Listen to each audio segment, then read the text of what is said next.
Dimanche 28 janvier 2024, Aurélie Casse a accordé un grand entretien à la Tribune dimanche. Au cours de cette interview, la journaliste est revenue sur le harcèlement scolaire qu'elle a vécu, notamment à cause de sa couleur de peau. C'est la journaliste qui monte. Depuis son départ de BFM TV, Aurélie Casse est devenue l'un des visages incontournables de France Télévisions. En septembre dernier, la journaliste a pris les commandes de l'émission C'est l'Hebdo, diffusée sur France 5. Je vais changer de rythme, avoir plus de temps pour préparer mes interviews et recevoir des personnes que je n'avais pas l'habitude de recevoir sur BFM, car l'actualité y est terraine. J'ai hâte notamment de mettre en avant la culture et le cinéma, que j'adore.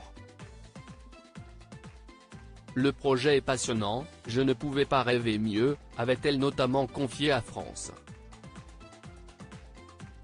TV. Aurélie Casse avait également été choisie pour rejoindre la bande de C'est à vous.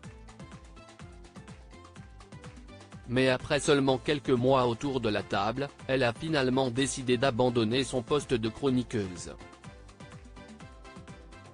J'ai adoré ces quelques mois avec Babette et toute son équipe car j'ai beaucoup appris à leur côté. Aujourd'hui, je dois me concentrer davantage sur C'est l'Hebdo afin de mieux l'incarner, a-t-elle expliqué à la Tribune dimanche.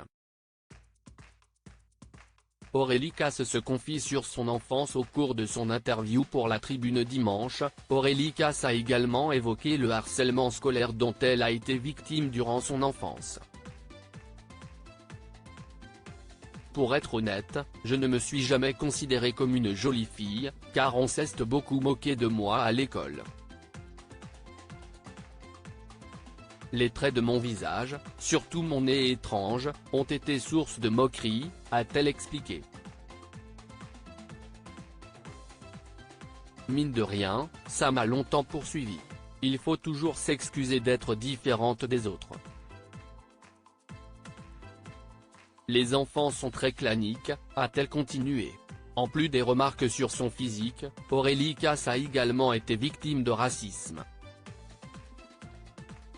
J'ai connu le racisme assez tôt, dès mes 7 ans. Je savais que ma couleur de peau n'était pas la même que celle des autres.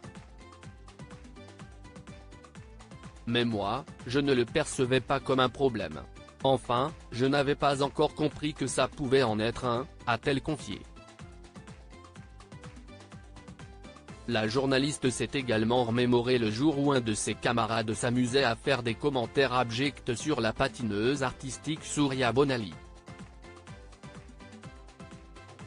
Le garçon en question a alors sorti à Aurélie Casse une remarque raciste tellement abominable, qu'elle n'arrive toujours pas aujourd'hui à prononcer ces mots.